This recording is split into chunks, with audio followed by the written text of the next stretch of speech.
Hi everyone, my name's Mayanthi and this is my redundancy story. I wanted to share this story because it was quite traumatic for me, but it has helped build my resilience and my understanding of what it actually means to be made redundant. So I thought I'd share it with you, and hopefully it might help through your journey and just to maybe understand what it does mean to be made redundant. So on the 28th of May 2019, I was called into a meeting with our HR manager at the time, and she handed me a letter which basically said I was no longer required and my role was being made redundant. So in the lead up to this, the day before, we were all sent an all-staff email which basically said that there would be a meeting held the morning after, and that meeting would discuss some changes that they were making to the organization. So just to give you a little bit of background, I was working in an organization as a counselor and a case manager, and we were working with people who had disabilities. So they were receiving funding from the government to support people in the community. But when the changes happened with the NDIS, so that's the National Disability Insurance Scheme, it meant the funding that was coming into that organization was also changing, and unfortunately in turn meant that they had to make some changes to staffing. But I didn't really understand all of this. This was one of basically my main first job after being at university. So I hadn't really been through changes of structure or redundancies in an organization before. So even though there was some talk about changes happening, well, the talk was happening the day before, I didn't really connect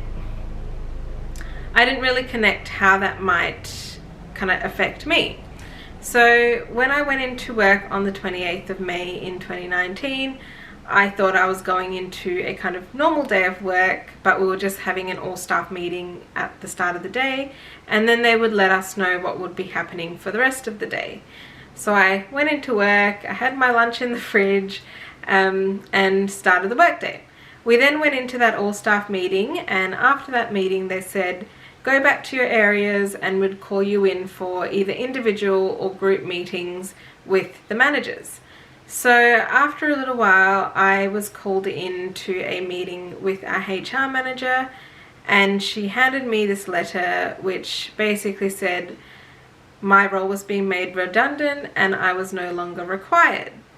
So obviously this was quite a shock to me. I had been at this organization for 3.5 years, and I was reading that my job was no longer required.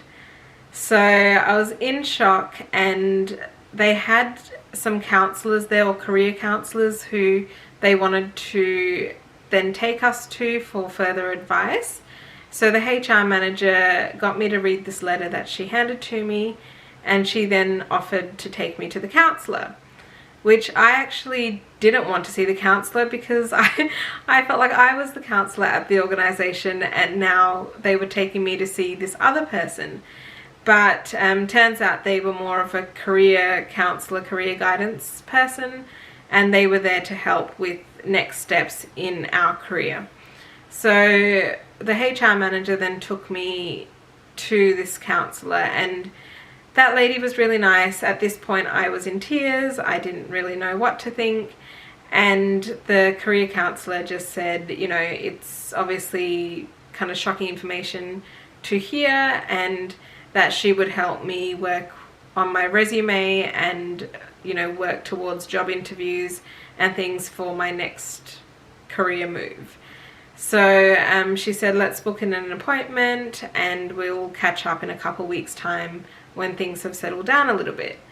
So from there, someone else in HR who I was actually quite close with, she was a friend outside of work as well, she came and got me and then took me to another room.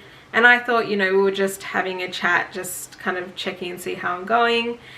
But I look over and I can see my bag in this other room. So my bag was at my desk previous to that, but now it was in this other room. And I said to my friend, oh, did you move my bag in here? And she said, oh, I think that may have been someone else that's moved it here. And that's when it clicked to me that I don't think I'm going back to my desk at this point. I think this is it. This is it with this job, and they've moved my bag into that room and I just have to leave from there. So it felt quite kind of disrespectful, degrading, because I hadn't actually done anything wrong. It was just that the organization was making changes because of the funding structure, and they needed to kind of get rid of some positions to make sure that they could still run. So part of that was, you know, removing my role as the counsellor there and just keeping core business, which is some of the other positions that they wanted to continue on. So my bag's sitting there, I'm sitting there, my friend's chatting with me, I'm in tears. My lunch is in the fridge, so I tell my friend, you know, my lunch is in the fridge, can I get my lunch? And then she said, oh, I'll go get it for you.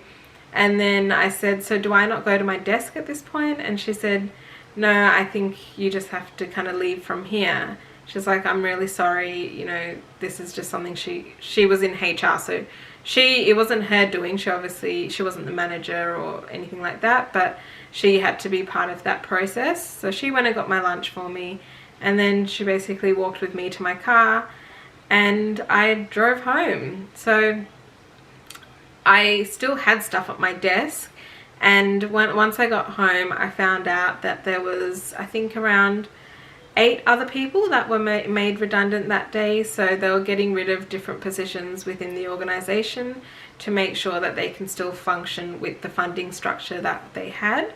And part of my other team, so my team leader was also made redundant, and other people in other teams as well. So because there were other people, we actually were able to kind of band together and make sure everyone was doing okay and check in with each other, because as much as I understood why it was happening in terms of funding, I think the way it happened was quite traumatic, and it was quite scary because obviously, you know, one day you have a job and the next day you don't have a job, and you didn't really plan for that. So it was quite a scary and traumatic time, but they do have to give you a redundancy package, so it depends how long you've been there. So I basically got 2 months worth of pay, and it ended up taking me 2 months to find my next job. So luckily I didn't go much longer without having that kind of steady income.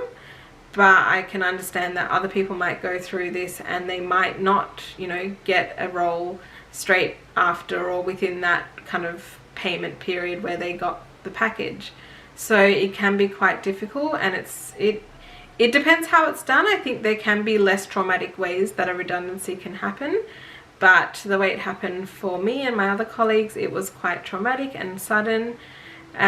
So yeah, I think it's nice to be able to share these stories, hear other people's stories. If you have any questions about my story, feel free to leave it down below and let me know if there's anything else you want me to share that might help you with your journey as well. So thank you so much for watching this video. Make sure to hit the subscribe button because I would love to grow this channel and share more of my journey with you.